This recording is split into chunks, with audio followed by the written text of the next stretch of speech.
2 HP induction motor ভিগাট কোম্পানির। তো এটা চলতে চলতে অনেকটা স্লো হয়ে গেছিলো, তো কাস্টমার খেয়াল করেনি, সেই জন্য মোটরটা পুরো পুড়ে গেছে। জাস্ট এটা ক্লাচের জন্য প্রবলেম হয়েছে।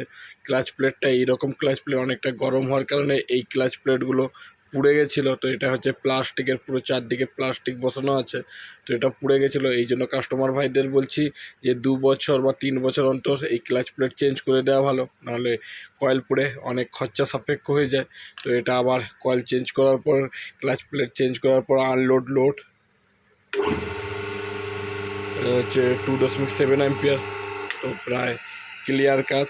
এদের বলছি যখন মোটর চালাবেন তখন একটা সামান্য 100-150 টাকা দিয়ে অ্যাম্পিয়ার মিটার বসিয়ে নেবেন বোর্ডেতে, তাহলে মোটর পড়ার চান্সটাই কমে যায়। প্রায় 2-4 বছর মতো মোটরের কয়েল চলে যায়।